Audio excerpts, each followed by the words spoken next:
जीव हमारी जाति है, मानव धर्म हमारा। हिंदू मुस्लिम सिख ईसाई धर्म नहीं कोई न्यारा।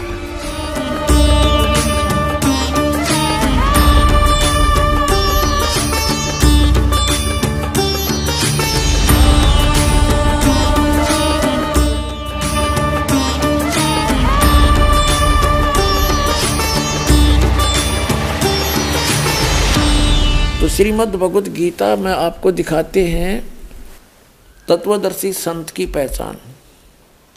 श्रीमद् भगवत गीता ये जयदयाल गोविंद का इसके अनुवादक हैं, गीता प्रेस गोरखपुर से प्रकाशित है। अथ पंचदशो अध्याय, प्रथम मंत्र, ये 15वां अध्याय है।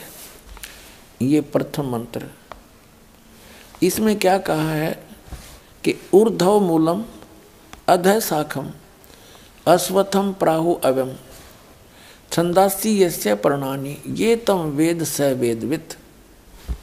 इसका अर्थ है ऊर्ध्व माने ऊपर को, मूल माने जड़ वाला, अधः माने नीचे को, शाखम माने शाखा वाला, अश्वत्थम माने पीपल का वृक्ष, प्राहु माने कहा जाता है ये अव्यय है, अविनाशी।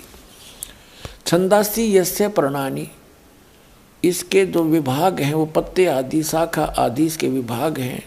ये तम वेद, जो उस अज्ञान अंधकार में छुपे हुए उस संसारूपी वृक्ष के विषय में जानता है, स वेदवित्, वह है वेद के तात्पर्य को जानने वाला, वो तत्वदर्शी संत है। इबिन की अनुवाद देखिएगा। ऊर्ध्व मूलम का अर्थ इन्होंने कर दिया आदि पुरुष परमेश्वर मूल वाले। ये बताना था आदि पुरुष परमेश्वर तो ऊपर को मूल रूप है। यो ऊर्ध्व माने ऊपर, अधः माने नीचे होती है। इन्होंने यहाँ गलत कर दिया, ब्रह्मा रूप मुख्य शाखा वाले, जिसे ये गलत कर दिया इन्होंने। इन अकल तो थी नहीं इनके अंदर। ये देखो इसके साथ में दूसरे श्लोक में अधः माने अधः 2 बार है, अधः अधः। इसका अनुवाद इन्होंने यहाँ किया है नेक्स्ट पृष्ठ पे। अधः माने नीचे, अधः माने नीचे और अधः माने नीचे। ऊर्ध्व माने ऊपर होता है। अब यहाँ देखें ना, अब फिर आगे मंत्र नंबर 1 पे, 15वें अध्याय का मंत्र नंबर 1। ऊर्ध्व मूलम अधः शाखम।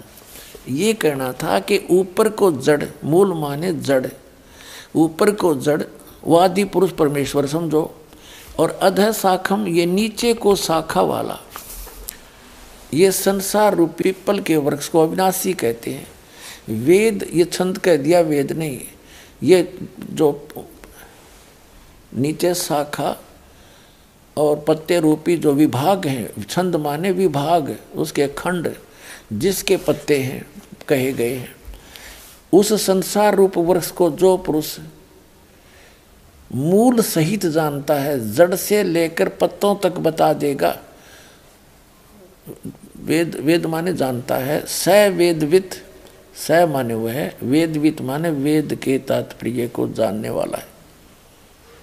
अर्थात वो तत्वदर्शी संत है जो ऊपर को जड़ वाला और नीचे को शाखा वाले, इस उल्टे लटके संसार रूपी वृक्ष के जो सभी विभाग बता देगा। स वेदवित्, वो तत्वदर्शी संत है।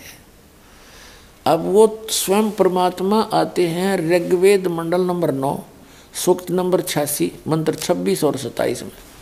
ऋग्वेद मंडल नंबर 9, सूक्त 82, मंत्र 1, 2, 3 में।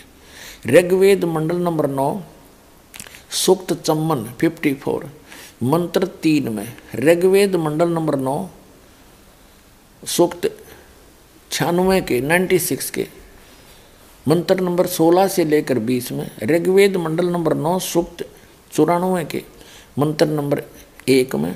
ऋग्वेद मंडल नंबर 9, सूक्त 95 के मंत्र नंबर 2 में। ऋग्वेद मंडल नंबर 9, सूक्त 20 मंत्र 1 में। ऋग्वेद मंडल नंबर 9, सूक्त नंबर 1, मंत्र नंबर 8 और 9 में। और भी अनेक स्थानों पर ये प्रमाणित किया गया है कि वो सच्चिदानंद घन ब्रह्म यानी पूर्ण परमात्मा अल्लाहु अकबर, वो ऊपर के लोक में रहता है, सब भुवनों के ऊपर, सब ब्रह्मांडों के ऊपरी अरस कुरस पर अलह तकत है, सबसे ऊपर के लोक में रहता है। और वहाँ मनुष्य दृश्य है, मनुष्य जैसा उसका आकार है। और वहाँ से गति करके आता है, वहाँ से चलकर आता है,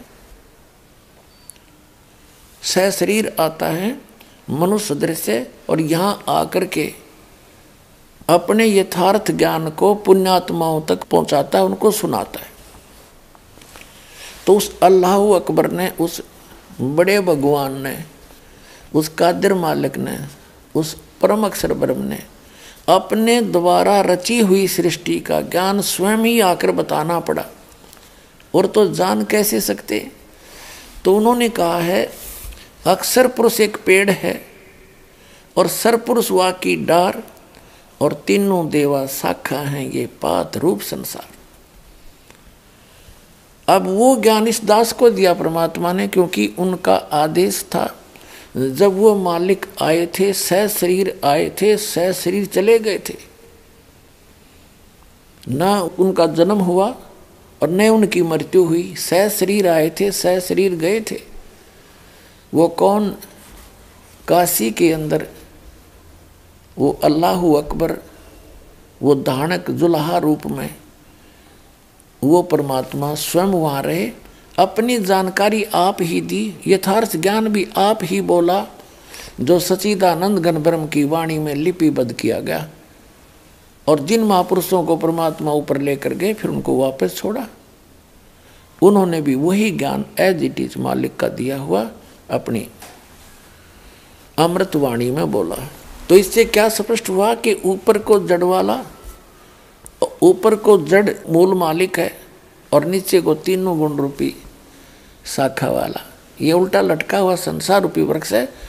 और जो संत इसके सभी विभागों को बता देगा, मूल से लेकर पत्तों तक। मूल कौन परमात्मा है? मूल तो समझो परम अक्षर ब्रह्म। गीता अध्याय नंबर 15 के श्लोक नंबर 16 और 17 में तीन परमात्माओं की जानकारी है, तीन पुरुषों की। पुरुष माने प्रभु, एक सरपुरुष, एक अक्षर पुरुष और तीसरा परम अक्षर पुरुष।